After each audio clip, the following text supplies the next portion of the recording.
এবারে চলেন শাফি মাযহাবের একজন ইমাম আছেন হাফিজ ইবনে হাজার আসকালানী রাহমাতুল্লাহ আলাইহি, তার কিতাব আমার কাছে আছে আত-তালখিসুল হাবির খণ্ড নম্বর 2 পৃষ্ঠা নম্বর 887। সেখানে তিনি হাদিস নিয়ে এসেছেন আল্লাহ রাসূল সাল্লাল্লাহু আলাইহি ওয়াসাল্লাম 20 রাকাত তারাবির নামাজ পড়েছেন। এখানে দেখেন 887 নম্বর হাদিস, আন্নাহু সাল্লাল্লাহু আলাইহি ওয়াসাল্লাম সাল্লা বিন-নাস 20 রাকাতান লাইলাতাইন।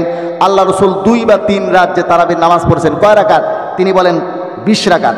20 রাকাতান, কয় রাকাত? 20 রাকাত। মুত্তাফাকুন আলা সিহহাতি, এই হাদিসের বিশুদ্ধতার উপরে সকলেই একমত বলে তিনি এখানে উল্লেখ করেছেন হাফিজ ইবনে হাজার আসকালানী রাহমাতুল্লাহ আলাইহি। আল্লাহ রাসূল বললেন কয় রাকাত? 20 রাকাত। সমস্ত সাহাবায়ে কেরাম পড়ছেন 20 রাকাত। কোথায় আছে এটা? আপনি আবু দাউদ শরীফ খণ্ড নম্বর 1 পৃষ্ঠা নম্বর 202 এখানে পাবেন।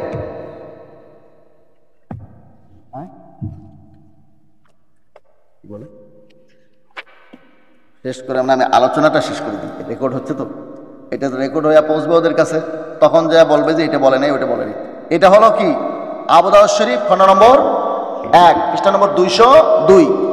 সমস্ত সাহাবায়ে কেরাম তারাবির নামাজ পড়ছেন কয় রাকাত? 20 রাকাত। ওই যে আমি বলছি সিহাসিত্তা বা আল কুতুবুস সিতাল মারুফা, এর মধ্যে আপনি পাবেন একমাত্র আবু দাউদ এবং তিরমিজিতে রাকাত সংখ্যা এবং সেখানে 20 উল্লেখ আছে। এখানে উল্লেখ আছে দেখেন, আন্না ওমর ইবনুল খাত্তাব রাদিয়াল্লাহু আনহু জামান নাস আলা উবাই ইবনে কাব ফাকানা ইউসাল্লি লাহুম 20 রাকাতান। হযরত ওমর রাদিয়াল্লাহু তাআলা আনহু উবাই ইবনে কাবকে ইমাম বানিয়ে সমস্ত সাহাবী তাবেঈনদেরকে তার পিছনে মুক্তাদি বানিয়েছেন। তিনি নামাজ পড়তেন 20 রাকাত। কয় রাকাত? লামাযহাবীরা এখন বলা শুরু করছে এই যে 20 রাকাতের কথা এখানে আছে, এটা আসলে দেওবন্দীরা এটা রাকাত করছে, আসলে এটা রাত ছিল। রাত ছিল, এটাকে দেওবন্দীরা কি করছে?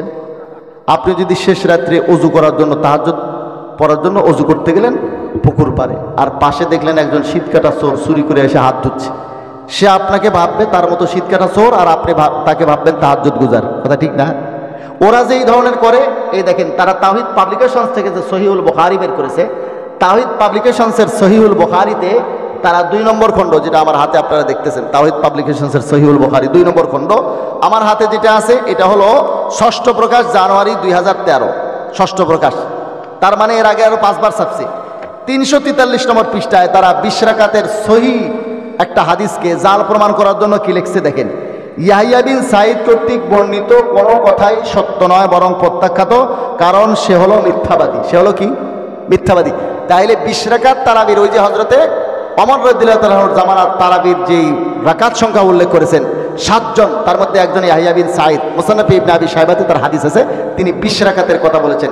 তো 20 রাকাতের এই সহিহ হাদিসকে জাল করা লাগতেছে, এজন্য তারা বলছে ইয়াহইয়া বিন সাঈদ হলো মিথ্যাবাদী, তার কোনো কথাই সত্য নয়, কারণ মিথ্যাবাদীর বর্ণিত হাদিস হাদিসের উসুলের দৃষ্টিতে, হাদিসের মূলনীতির দৃষ্টিতে জাল হাদিস হয়। তা কাজেই 20 রাকাতের হাদিসকে জাল প্রমাণ করার জন্য তারা এখানে লিখলো ইয়াহইয়া বিন সাঈদ মিথ্যাবাদী। ইয়াহইয়া বিন সাঈদ মিথ্যাবাদী। মুসলমান ভাইরা আমার, এখন আসেন ইয়াহইয়া বিন সাঈদ কি আসলেই মিথ্যাবাদী? আমরা একটু দেখি। ইয়াহইয়া বিন সাঈদের সম্পর্কে আপনি পাবেন বুখারী শরীফ 1 নম্বর খণ্ডের 2 নম্বর পৃষ্ঠার 1 নম্বর হাদিসের 3 নম্বর রাবি। উনি একেবারে বুখারী শরীফের প্রথম হাদিসটাই যদি খুলেন, ওয়াবিহি ক্বালা হাদাসানা আল হুমাইদিয়্যু ক্বালা হাদাসানা সুফিয়ান ক্বালা হাদাসানা ইয়াহইয়া ইবনে সাঈদ আল আনসারী। ওই ইয়াহইয়া বিন সাঈদ আনসারী যাকে তারা বলল মিথ্যাবাদী, উনি বলেন আমি বুখারী শরীফের 1 নম্বর হাদিসের 3 নম্বর রাবি। এবারে বলুন তো দেখি, উনি যদি মিথ্যাবাদী হয় তাহলে বুখারী শরীফের প্রথম হাদিসটাই জাল হয় কিনা? বুখারী শরীফের বুনিয়াদটাই জাল হয়, তো বুখারী শরীফের বুনিয়াদি কি জাল? আর ওনার অনেক riwayat আছে, তাহলে তো বুখারী শরীফে জাল হাদিসের সরাসরি হয়ে যাবে, অথচ বুখারী শরীফে কোনো জাল হাদিস নাই। এখন আমরা যখন আলোচনা শুরু করেছি, এখন আমি চ্যালেঞ্জ করে বলতে পারি পুরা দেশের মধ্যে এখন তাদের বর্তমানে যে ছাপাগুলো আছে তাওহীদ পাবলিকেশনস থেকে বুখারী শরীফ যেগুলো বের করে এখন ছাড়ছে, সেগুলোতে এই পৃষ্ঠাটা আর নাই, এটা গায়েব করে দিয়েছেন। এই কথা আর সেখানে লেখা দেখবেন না।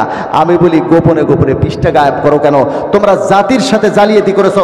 একটা মানুষের, একটা মুসলমানের আস্থার কেন্দ্রবিন্দু হলো কোরআন শরীফের পরে বুখারী শরীফ, কথা ঠিক না? সেই বুখারী শরীফ নিয়ে যদি কেউ জালিয়াতি করে, তাহলে এটা কত বড় মারাত্মক কথা। তোমরা জাতির সাথে গাদ্দারি করেছো, প্রতারণা করেছো। কাজে জাতির সামনে প্রকাশ্যে ক্ষমা চাওয়া উচিত যে বুখারী শরীফের কি বলে, আমরা 20 রাকাত তারাবির একটা সহিহ হাদিসকে জাল প্রমাণ করার জন্য জালিয়াতি করেছি। এই কথাটা 20 রাকাতের সহিহ হাদিসকে জাল প্রমাণ করার জন্য যে তোমরা জালিয়াতি করেছো, জাতির সাথে প্রতারণা করেছো, এই কথাটা প্রকাশ্যে বলে ঘোষণা দিয়ে ক্ষমা চাওয়া উচিত।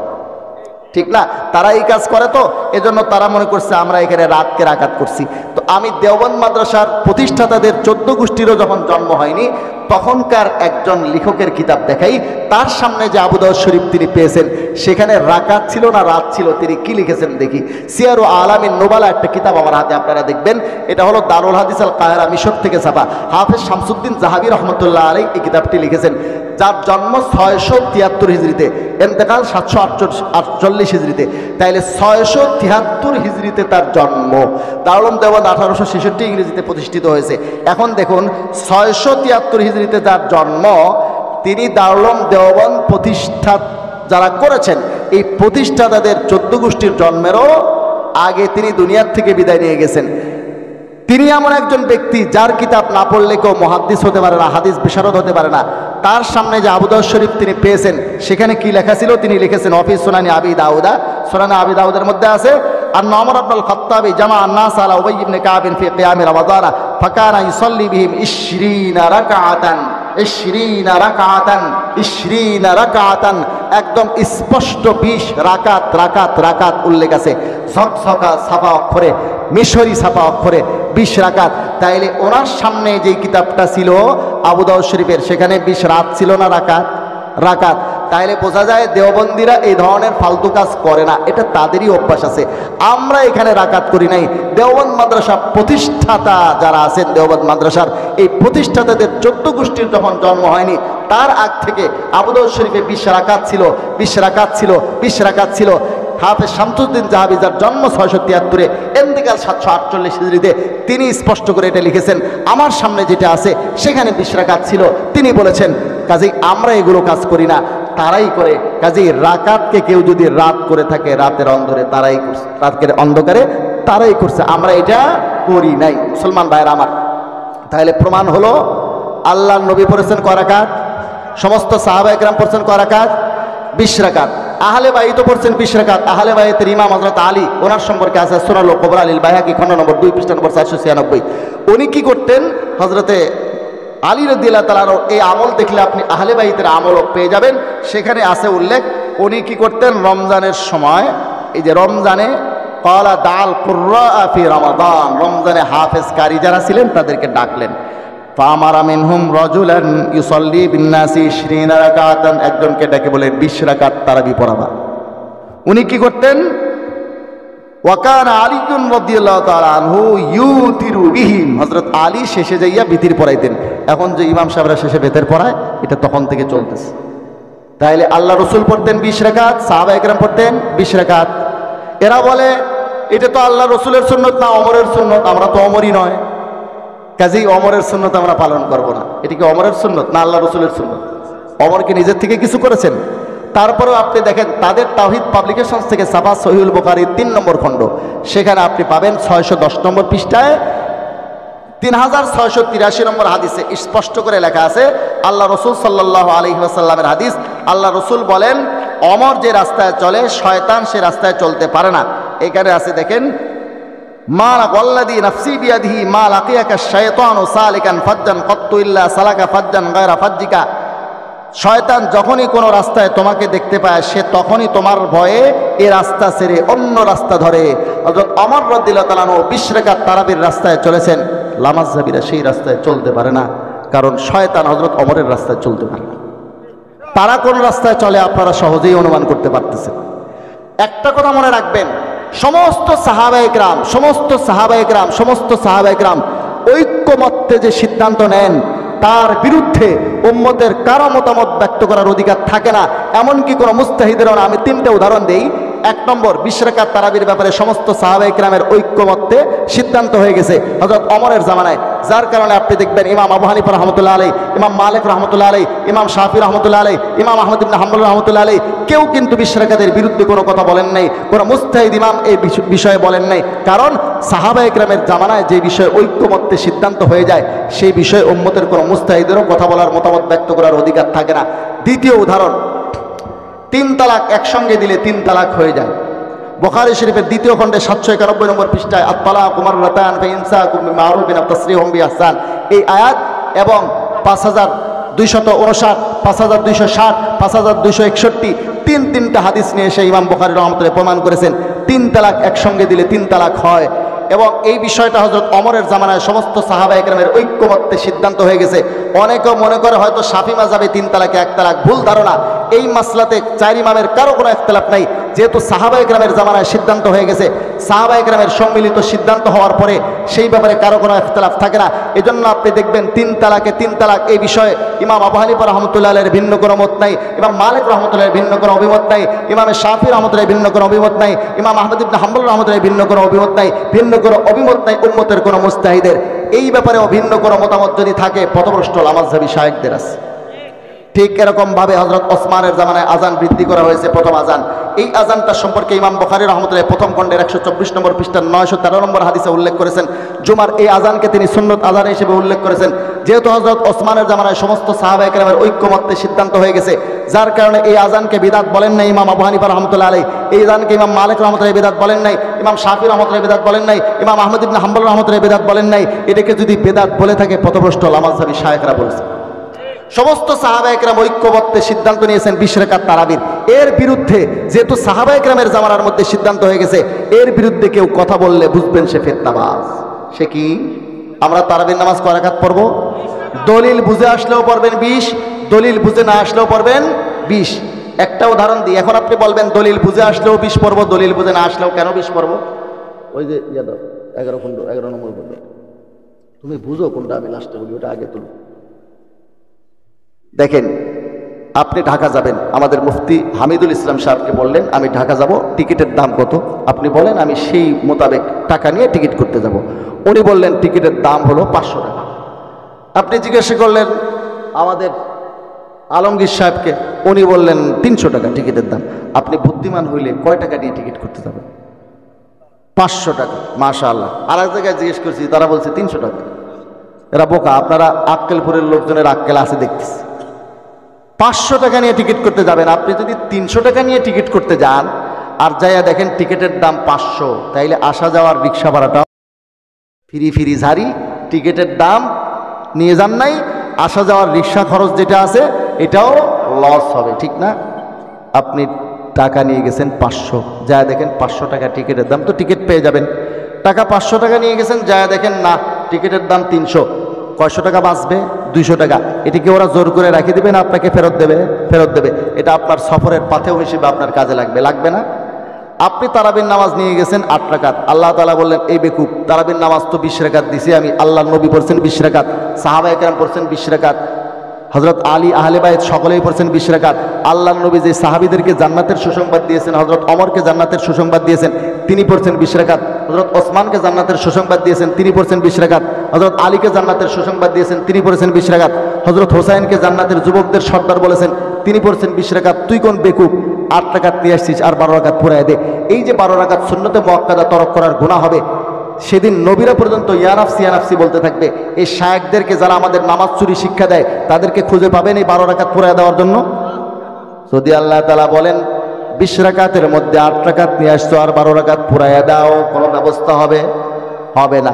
এই জন্য আমরা 20 রাকাতই পড়বো। দলিল বুঝে আসলেও পারবেন 20, দলিল বুঝে না আসলেও। আপনারা অনেক সময় বলেন আমরা বুঝি না, ওরাও দলিল দেয় আপনারাও দলিল দেন, আমরা কি করব? তো আপনি কি করবেন? আপনি 20 রাকাত পড়বেন। দলিল বুঝে আসলেও 20 পড়বেন, না আসলেও 20 পড়বেন। এখন যদি আপনি পাল্টা প্রশ্ন করেন, হুজুর আমি যদি আখরাতে যায় দেখি তারাবির নামাজ 8 রাকাত, আপনারা যে 20 রাকাত বললেন আমার তখন কি হবে? আপনাদেরকেও তো খুঁজে পাওয়া যাবে না। এটা তো হবেই না, কারণ তারাবির নামাজ আসলে কয় রাকাত? 20 রাকাত। আল্লাহ নবী পড়ছেন 20, সাহাবায়ে কেরাম পড়ছেন 20। তো সাহাবীরা সকলেই 20 রাকাতের উপরে ঐক্যবদ্ধ প্রতিষ্ঠিত করছেন কেন? ওনারা কি আল্লাহ রসুলকে দেখেন নাই? আল্লাহ রসুল যদি 20 রাকাত না পড়তেন, ওনারা এর উপরে একমত হইতেন? তাহলে তারাবির নামাজ আসলে কয় রাকাত? 20 রাকাত। ঠিক আছে, আপনার কথা আমি ধরে নিলাম। আপনি যদি আখরাতে যায় দেখেন 8 রাকাত, তারাবির নামাজ আপনি নিয়ে গেছেন 20 রাকাত, তাহলে কি হবে? তাহলে চলুন দেখি তখন কি হবে। তারাবির নামাজ এটা কি ফরজ? সুন্নত। তারাবির নামাজ কি সুন্নত। ফরজের রাকাত সংখ্যা বাড়ানো যায় না। মাগরিবের নামাজ 3 রাকাত পণ্ডিতি করে পড়লেন 4 রাকাত, হবে? আমি জোড়া মিলাই দিলাম, জোড়া মিলাই দিলেই তো হবে না, কারণ ফরজের মধ্যে রাকাত বাড়ানো যায় না। সুন্নত নফল বান্দার আমলনামায় যত বেশি হবে, আখিরাতে তত দরজাত বুলন্দ হবে, আখিরাতে তত প্রমোশন হবে। আপনি যদি 8 রাকাত নিয়ে যান, আপনি যদি 20 রাকাত নিয়ে যান, আখিরাতে যায় দেখেন 8 রাকাত, 12 রাকাত বেশি হবে। সুন্নত নামাজ বান্দার আমল নামায় সুন্নত নফল যত বেশি হবে, আখিরাতে তত দরজাত বুলন্দ হবে, আখিরাতে আপনার তত প্রমোশন হবে। লস আছে না লাভ? কাজে দলিল বুঝে আসলেও পড়বেন 20, বুঝে না আসলেও পড়বেন 20। সর্বশেষ একটা প্রশ্ন, আমাদের দেশে কিছু মসজিদে 8 রাকাত তারাবির নামাজ পড়ে কিছু ভাইয়েরা পালিয়ে যায়, তাদের হুকুম কি? যায় কি যায় না? এটা দুই কিসিমের আছে, কিছু আছে 8 রাকাত ওয়ালা, আর কিছু আছে 20 রাকাতের পক্ষেরই হানাফি, তারাও 8 রাকাত পরে চলে যায়, আছে না? এরা হলো বকরির 3 নম্বর বাচ্চা। বকরির যদি বাচ্চা 3টা হয় তো 2টা খায়, যে তোর বাট 2টা দুধ খাইয়া যখন লাফায়, এই চিন্তা করে আমি আবার পরের খেলার সাথে কোথায় পাবো, আমি এদের সাথে খানিক লাফাই দিই। এই জন্য বলে যে বকরির বাচ্চা 3টে হলে 2টা খাইয়া লাফায়, একটা এমনি লাফায়। এরা হলো বকরির 3 নম্বর বাচ্চা। এখন আপনি কি করবেন? এই যে আমার হাতে কিতাব দেখতেছেন, বিন বাজ রহমতুল্লাহ আলাই, সৌদির সাবেক গ্রান্ড মুফতি, তার ফতোয়ার কিতাব মজমুউল ফতোয়া আলী ইবনে বাজ, তার এই ফতোয়ার কিতাবের 11 নম্বর খণ্ডের 325 নম্বর পৃষ্ঠায় তিনি একটি প্রশ্নের উত্তরে এই ব্যাপারে ক্লিয়ার করে দিয়েছেন। এটা সৌদির আলেমের কিতাব। দেখেন, ইদা সাল্লালিন, সৌদির কথাই যে দলিল হবে তা কিন্তু না। এই বুখারী শরীফ, মুসলিম শরীফ, নাসাই শরীফ, আবু দাউদ শরীফ, তিরমিজি শরীফ, ইবনে মাজাহ, 4 কিতাবের কোন কিতাবের লেখকের বাড়িও কিন্তু সৌদি আরব না। একটা কিতাবের লেখকের বাড়িও সৌদি আরব, সব সৌদির বাইরের লেখক। সৌদি শরীয়তের দলিল কোরআন হাদিসে কোথাও আছে? তারপরেও তারা যেহেতু বলে, এই জন্য বলছি, সৌদির শায়েখ গ্রান্ড মুফতি বিন বাজ রহমতুল্লাহ ফতোয়া কি দিয়েছেন দেখেন। ইদা সাল্লাল ইনসানু ফি রমাদান মা মা ইউসাল্লি 23, সব তুলে ফেলো। যখন কোনো ব্যক্তি রমজানে এমন ইমামের পিছনে তারাবির নামাজ পড়তেছে যেই ইমাম 23 রাকাত পড়ায়, মানে 20 রাকাত তারাবি আর 3 রাকাত ভিতির পড়ায়, সে কিন্তু 8 রাকাতের পক্ষের গেছে এই মসজিদে, তখন কি করবে? ওয়াক্তাফা বিহাদা 10 রাকাতান, সে যদি 8 3 11 রাকাতের উপরে যথেষ্ট করে শেষ পর্যন্ত না থাকে, ওয়ালাম ইতিম্মা মাল ইমাম, ইমামের সঙ্গে শেষ পর্যন্ত না থাকে, ফাহাল ফিলহু হাদা মুওয়াফিকুন লিসুন্নাহ, তার কাজটা এটা সুন্নাহ আর হাদিস অনুযায়ী ঠিক হবে না হাদিস সুন্নাহ বিরোধী আমল হবে? বিন বাজ রহমতুল্লাহ আলাইহি সাহেব বলেছেন, as-সুন্নাতু ওয়াল ইতমামু মাল ইমাম। ভাই, এটা হলো সুন্নাহ বিরোধী আমল, হাদিস বিরোধী আমল। সুন্নাহর তাকাদা, হাদিসের তাকাদা হলো আল্লাহর রাসূল উৎসাহিত করেছেন ইমামের সাথে শেষ পর্যন্ত থাকতে। আপনি চলে আসলে হাদিস বিরোধী হবে, সুন্নাহ বিরোধী হবে। as-সুন্নাতু ওয়াল ইতমামু মাল ইমাম, সুন্নাত হলো ইমামের সঙ্গে শেষ পর্যন্ত থাকা।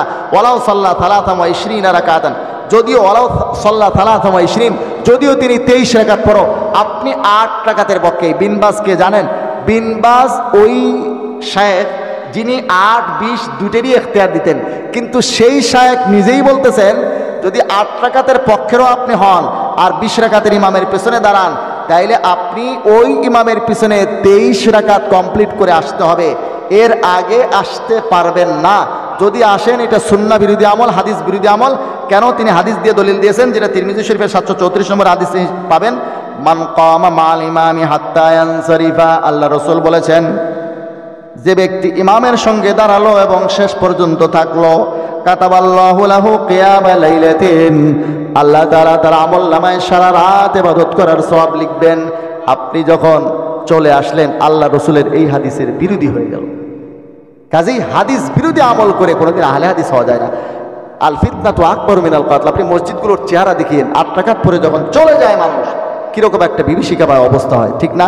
একটা ফিতনার হালত হয়। কাজেই আপনি 8 রাকাত পড়বেন, ঘরে আপনার বউকে নিয়ে পড়ুন। যেখানে 8 রাকাতের জামাত হয় সেখানে যান।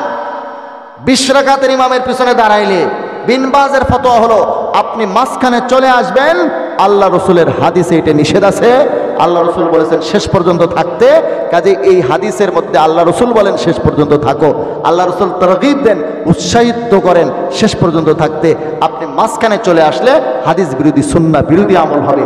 এজন্য 8 রাকাত পরে কেউ আসা যাবে না, যে আসলো সে সুন্নাহ বিরোধী, হাদিস বিরোধী আমল করলো। আল্লাহ পাক রব্বুল আলামিন আমাদেরকে সহি বুঝদান করে। তা আমি বলতেছিলাম, আমাদের দেশে কয় রকম ইসলাম পালন হয়? 3 রকম। একটা হলো বাড়াবাড়ির ইসলাম, একটা সারাসারির ইসলাম, আর একটা হলো মধ্যম পন্থা, তরিকাতুল মুতাদিলিন। এটা হলো আহলুস সুন্নাহ ওয়াল জামাআর তরিকা। আহলুস সুন্নাহ ওয়াল জামা কাদেরকে বলে? আহলুস সুন্নাহ ওয়াল জামা যারা আল্লাহর নবীর তরিকা, সাহাবায়ে কেরামের আদর্শের উপরে হুবহু থাকে। এই জামাত বর্তমানে বাংলাদেশে দেখতে চাইলে ওলামায়ে দেওবন্দ। আপনারা বলবেন হুজুর ইসলামই তো যথেষ্ট, আবার দেওবন্দি চেতনার কথা আপনারা কেন বলেন? কেন বলি জানেন? ইসলামই যথেষ্ট, কিন্তু ইসলাম যখন আল্লাহর নবীর কাছ থেকে, মদিনার থেকে এই পর্যন্ত আমাদের আক্কেলপুর পর্যন্ত আসছে, তো এখানে কিছু ব্যাখ্যের লোকেরা ইসলামের মধ্যে কিছু বাড়াইয়া দিছে, কিছু কেউ কমায়া দিছে। এই যে যারা বাড়াইলো, যারা কমাইলো, সংযোজন বিয়োজন মুক্ত সঠিক ইসলাম, আল্লাহর নবীর সঠিক ইসলামটা এবং আহলুস সুন্নাহ ওয়াল জামার সহি আকীদা আমলটা পেশ করে ওলামায়ে দেওবন্দ। এজন্য আমরা থাকবো ওলামায়ে দেওবন্দ, থাকবো তো ইনশাআল্লাহ। কারা থাকবো? হাত উঠাই নারায়ে তাকবীর, হাত নামান। আল্লাহ তাআলা সকলকে কবুল করেন। আর এই ওলামায়ে দেওবন্দ হলো আক্কেলপুর ওলামা তোলাবা পরিষদ, আক্কেলপুর উপজেলা ওলামা তোলাবা পরিষদ যেটা আছে, এরা হচ্ছে আপনার সেই আহলুস সুন্নাহ ওয়াল জামার সূর্য সন্তান। এখন অনেকে প্রশ্ন করে, হুজুর আমি দেওবন্দ মাদ্রাসা কোনোদিন দেখিই নাই, তা আমি কেমনে দেওবন্দি হব?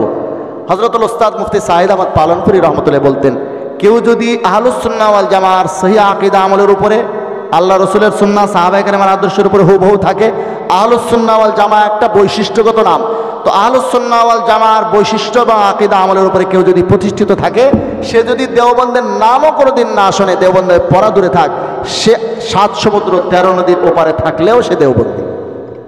আর যদি দেওবন্দে কেউ পড়ে, দেওবন্দের ফাজেলও হয়, দেওবন্দের ওস্তাদ ছাত্রও হয়, কিন্তু যদি আহলুস সুন্নাহ ওয়াল জামার বৈশিষ্ট্যের উপরে অটল না থাকে, আহলুস সুন্নাহ ওয়াল জামার সহি আকীদা আমলের উপরে অটল না থাকে, সে দেওবন্দি হতে পারবে না।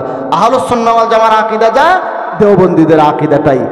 আর অন্য যারা আহলে সুন্নাত আহলে হাদিস নামে বাড়ায় কমায়, তারা প্রকৃত আহলুস সুন্নাহ নয়। প্রকৃত আহলুস সুন্নাহ ওয়াল জামা হলো ওলামায়ে দেওবন্দ। আমরা আসি তো ইনশাআল্লাহ ওলামায়ে দেওবন্দের সাথে। আল্লাহ তাআলা তৌফিক দান করেন।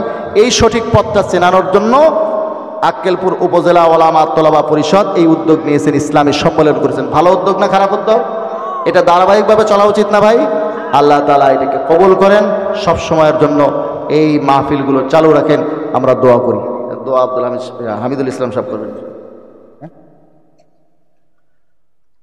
আল্লাহুম্মা আনতাস সালাম ربنا ظلمنا أنفسنا وإن لم تغفر لنا وترحمنا لنكونن من الخاسرين رب ارحمهما كما ربياني صغيرا রব্বুল আলামিন আক্কেলপুর উপজেলা ওলামা তোলাবা পরিষদের উদ্যোগে আয়োজিত ইসলামী সম্মেলন শেষ মুহূর্তে আমরা হাত তুলেছি। মাওলা মেহেরবানি করে উপজেলা ওলামা তোলাবা পরিষদকে আপনি কবুল ও মঞ্জুর করে নেন। রব্বুল আলামিন আরো ইত্তেফাক, ইত্তেহাদ এবং ইখলাস বাড়িয়ে দেন। মাওলা রব্বুল আলামিন মেহেরবানি করে এই সম্মেলন ধারাবাহিকভাবে চলতে পারে সে তৌফিক আপনি দান করুন। মাওলা রব্বুল আলামিন এই সম্মেলনকে আমাদের জন্য দুনিয়াতে হেদায়েতের, আখিরাতে নাজাতের জরিয়া বানায় দেন। মাবুদ পরওয়ারদিগার, এলাকার সমস্ত ভাইদেরকে ওলামায়ে কেরামের দিক নির্দেশনা মোতাবেক চলবার জন্য তৌফিক নসিব করুন। রব্বুল আলামিন ওলামায়ে কেরামের তত্ত্বাবধান না থাকলে সাধারণ মানুষ গোমরা হয়ে যাবে। মাওলা ওলামায়ে কেরামের তত্ত্বাবধানে থাকার জন্য তৌফিক নসিব করুন। মাওলা রব্বুল আলামিন মেহেরবানি করে পুরা আক্কেলপুরকে হেদায়েতের মার্কাজ বানায় দেন। মাওলা এলাকার লোকজনের সাথে আমি অনেক দিন ধরে মিশতেছি, এরা অনেক সরল সহজ, তাদের সরলতাকে পুঁজি করে বিভিন্ন ভাই তাদেরকে বিভ্রান্ত করেন। রব্বুল আলামিন যারা বিভ্রান্ত করেন তারাও আমাদের ভাই, দয়া করে তাদেরকে হেদায়েত করে আমাদের সাথে মিলায় দেন। মাওলা পরওয়ারদিগার মেহেরবানি করে আমাদের মধ্যে ইত্তেফাক, ইত্তেহাদ দান করুন। পরওয়ারদিগার আমাদের মধ্যে যারা অসুস্থ আছেন তাদেরকে সুস্থতা নসিব করুন। যারা মুসিবতের মধ্যে রয়েছেন মুসিবত থেকে পরিত্রাণ দান করুন। যারা অভাব অনটনের মধ্যে রয়েছেন অবনটন দূর করে দেন। সকলের সমস্ত প্রয়োজনকে আপনার গায়বী খাজানা থেকে পূরণ করে দেন। মাওলা রব্বুল আলামিন জুমার রাত, পবিত্র রাত্রে আমরা আপনার দরবারে হাত তুলেছি মাহফিলের শেষে গভীর রজনীতে। রব্বুল আলামিন আমাদের জিন্দেগির সকল গুনাহ খাতা থেকে আমরা তওবা করতেছি। মাওলা সব গুনাহ খাতা মাফ করে আজকের এই মাহফিল থেকে আমাদেরকে গুনাহ মুক্ত অবস্থায় উঠবার তৌফিক নসিব করুন। আমরা গুনাহ নিয়ে এখান থেকে ফিরতে চাই না। মাওলা সব গুনাহ খাতা মাফ করে আমাদেরকে এখান থেকে বেগুনাহ অবস্থায় উঠবার তৌফিক নসিব করুন। মাওলা ربنا تقبل منا إنك أنت السميع العليم وتب علينا إنك أنت التواب الرحيم سبحان ربك رب العزة عما يصفون والسلام على المرسلين والحمد لله رب العالمين اللهم آمين برحمتك يا أرحم الراحمين السلام عليكم ورحمة الله وبركاته.